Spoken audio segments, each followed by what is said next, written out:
ஒரு 4 வெரைட்டிஸ் எடுத்துகிட்டு வந்திருக்கேன். இது வந்து சும்மா 4 வெரைட்டி, கிட்டத்தட்ட ஒரு 8 வெரைட்டிஸ் வந்து நம்ம மெயின்டைன் பண்ணுறோங்க.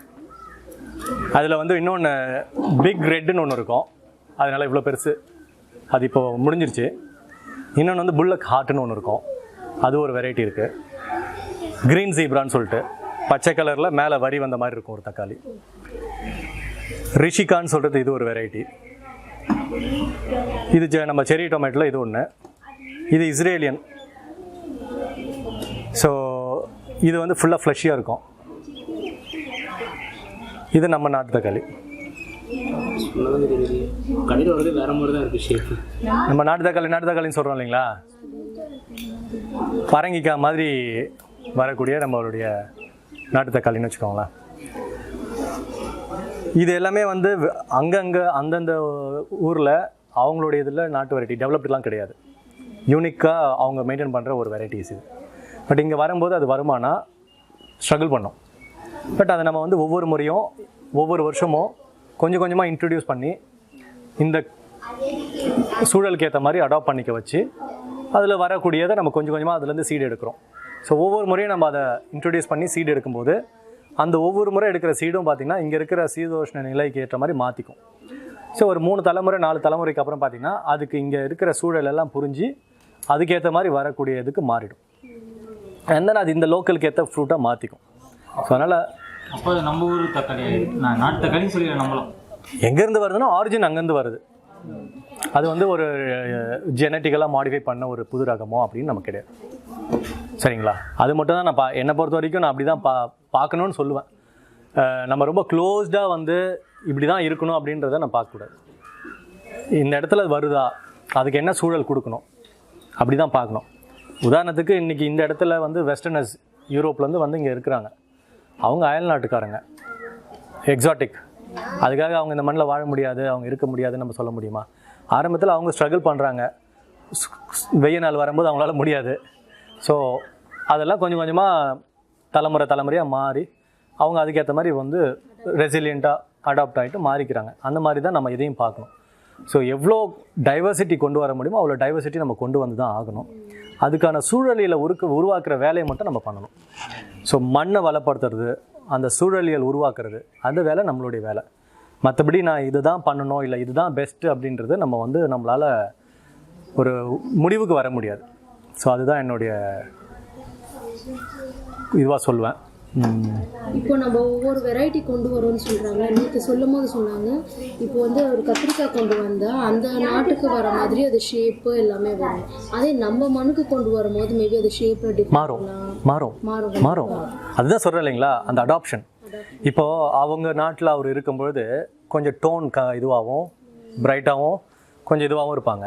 இங்கே வந்தோன்னா கொஞ்சம் டேனாகவும் கலர் மாற்றிக்கிட்டு இங்கே இருக்கிற இலருக்கு ஏற்ற மாதிரி அவருடைய உடல் பருமன் கூட மாறும். புரியுதுங்களா, எல்லாமே மாறும்.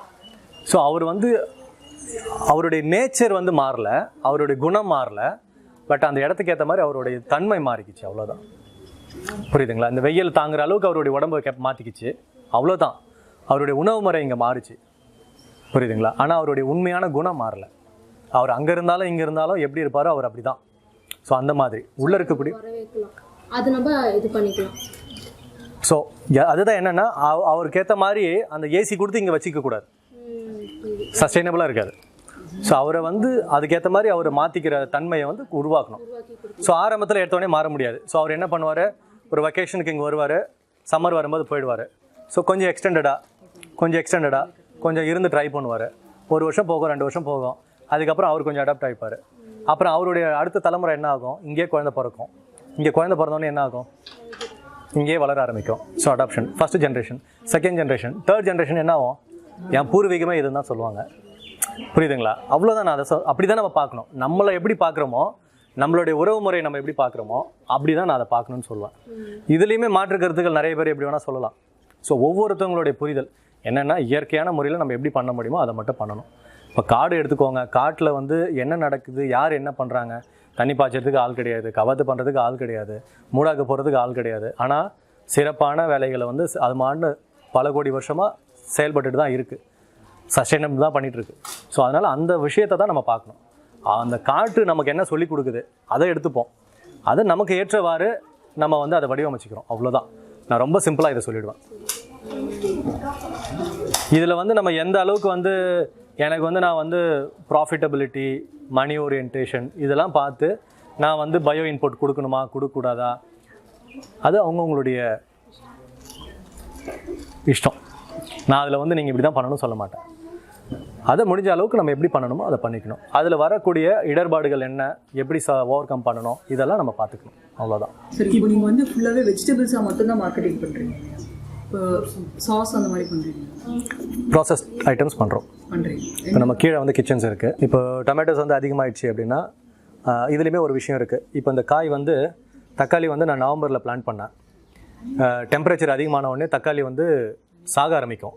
ஸோ செடி காய ஆரம்பிச்சிடும், பழம் பழுக்காது, பச்சையாகவே இருக்கும்.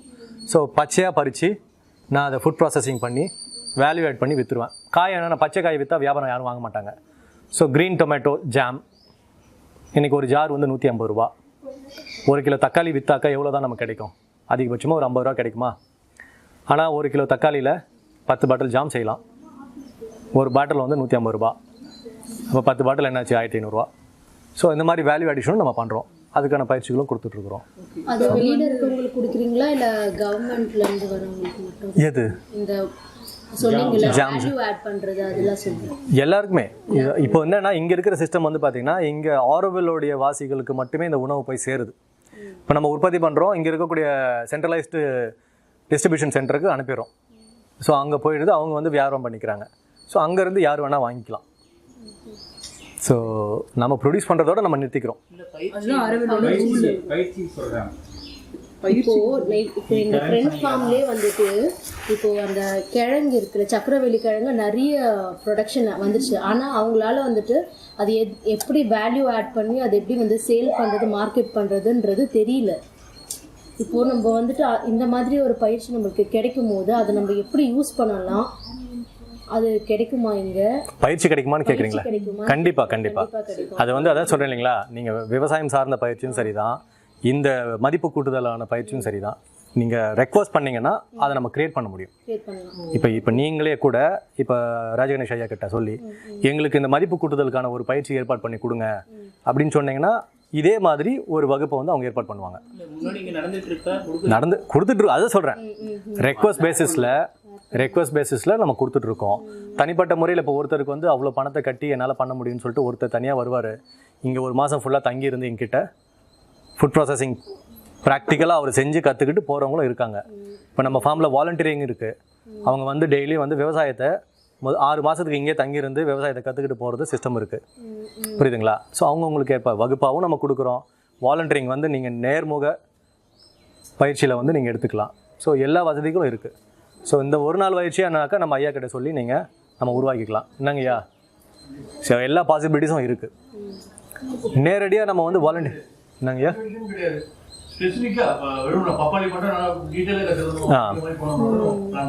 எல்லாமே நீங்கள் பண்ணணும்னு கூட இல்லை. எனக்கு எந்த பயிரை பற்றி எனக்கு தெரிஞ்சுக்கணும். இப்போ என்கிட்ட நான் தக்காளி தான் பண்ணுறேன், எனக்கு தக்காளி சார்ந்த விஷயங்கள் வந்து வேல்யூ அடிஷனில் என்னென்ன பண்ணலாம்னா அதுக்கான செஷன் நம்ம கொடுக்கலாம். இங்கே வந்து பார்த்தீங்கன்னா ரிசோர்ஸஸ் வந்து நிறைய இருக்குது, உங்களுக்கு கற்றுக்கிறதுக்கான வாய்ப்பு நிறைய இருக்குது. இந்த பிளாட்ஃபார்ம் நம்ம கொடுக்குறோம், யார் வேணால் வரலாம், யார் வேணால் கற்றுக்கலாம். ஏன்னா அது ஒரு பெரிய ப்ராப்ளமாக இருக்குது. அவ்வளோ ப்ரொடக்ஷன் பண்ணிட்டு கொடுக்குறாங்க, ஃப்ரீயாக கொடுக்குறாங்க சொசைட்டிக்கு. ஆனால் அதுவே நம்ம இதுவாக பண்ணும்போது நம்மளுக்கு அது கஷ்டமாக. மதிப்பு கூட்டுதல்ன்றது விவசாயத்தில் ரொம்ப அவசியம். ஏன்னா நீங்கள் 10 ரூபாய்க்கு விற்கிற பொருளை 100 ரூபாய்க்கு விற்க முடியும். அதுக்கான வாய்ப்புகள் நிறைய இருக்குது. அதை நம்ம செஞ்சு கொண்டு போகணும், அவ்வளோதான். இன்றைக்கி லெமன் வந்து வீணாக போகுது, சரிங்களா? அதை நீங்கள் சரியான முறையில் வந்து இன்றைக்கி லெமனை வந்து ஊறுகாயாக போட்டு தான் நம்ம பார்த்துருக்கோம். அதில் நிறைய விஷயங்கள் இருக்குது. ஃபஸ்ட்டு இமிடியேட் ப்ராசஸே இல்லை மார்மலேட்ஸ். குழந்தைங்களுக்கு ரொம்ப பிடிச்சது இன்றைக்கி ப்ரெட்டு இந்த மாதிரி எல்லாமே சாப்பிட்ற பழக்கம் தான். அதில் ஜாம் அண்ட் மார்மலேட்ஸ்ன்றது அவ்வளோ விரும்பி சாப்பிடக்கூடிய ஒரு பொருள். ஸோ அப்படி பண்ணலாம். நம்ம வீட்டுக்கு பசங்க வந்த உடனே குடிக்கிறதுக்கு ஒரு ஜூஸ் வேணும். எடுத்த உடனே ஃப்ரெஷ் ஜூஸ் நம்மளால் செய்ய முடியாது அப்படின்னா சிரப் செஞ்சு வச்சுக்கலாம். உடனே பசங்க வந்து நம்ம டைல்யூட் பண்ணி கொடுக்கலாம். ஸோ ஹெல்தி ப்ராசஸ்ட் ஃபுட் வந்து நம்ம ரெடி பண்ணி கொடுக்கலாம். ஸோ இந்த மாதிரி விஷயங்கள் நிறைய இருக்குது. நீங்கள் ப்ராசஸில் எப்படி ப்ரிசர்வேட்டிவ்ஸ் நிறைய எதுவுமே வந்து ப்ரிசர்வேட்டிவ்ஸ் இல்லாத ஆர்கானிக், அதாவது நம்மளோட இயற்கை இன்க்ரீடியன்ட்ஸ் மட்டும்தான். இது இன்னொரு விஷயம் இருக்குது, இயற்கையாக போகும்போது ரொம்ப நாளைக்கு வச்சுக்க முடியுங்களா? ப்ராசஸில் வந்து ஒவ்வொரு ஐட்டத்துக்கும் மாறும் சார். இப்போ மாமலேட்ஸ் அண்ட் ஜாம் இந்த மாதிரி ஐட்டம்ஸ்லாம் பார்த்தீங்கன்னா ஒரு ஷார்ட் டேர்ம் தான், ஒரு 3 to 6 months தான் உங்களால் பண்ண முடியும். அது அவ்வளோ லாங் லாஸ்டிங் தேவையும் கிடையாது. நீங்கள் ப்ரொடியூஸ் பண்ணி நம்ம மார்க்கெட்டில் நாளைக்கு கொடுத்துட்டேன்னா அவங்க வாங்கிட்டு போனால் ஒரு விதின் வீக்குள்ளே அவங்க ஃபினிஷ் பண்ணிவிடுவாங்க. ஏன்னா அவங்க கண்டென்ட் அந்த வால்யூம் தான் 100 கிராம் தான் அது. ஸோ அந்த 100 கிராம்ன்றது அதிகபட்சமாக ஒரு 2 வாரம். ஸோ எவ்வளோ ஃப்ரெஷ்ஷாக நீங்கள் ப்ரொடியூஸ் பண்ணுறீங்களோ சீக்கிரமாக போயிட்டு கன்சியூமரை ரீச் பண்ணிடணும், அவ்வளோதான். ஏன் வந்து எல்லாரும் ப்ரிசர்வேட்டிவ்ஸ் போடுறாங்கன்னா அவங்களுடைய ப்ராடக்ட் போய் கன்சியூமர் ரீச் பண்ணுறது எப்போனே தெரியாது அவங்களுக்கு.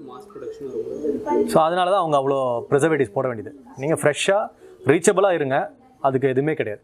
இப்போ நம்மளதுலாம் ப்ரிசர்வேட்டிவ்ஸ்னு ஒன்றுமே கிடையாது. அந்த ப்ராசஸ் ஹைஜீனிக் ப்ராசஸே வந்து பார்த்தீங்கன்னா உங்களுக்கு 6 மாதத்துக்கு வந்து பாதுகாத்து வச்சுக்கும்.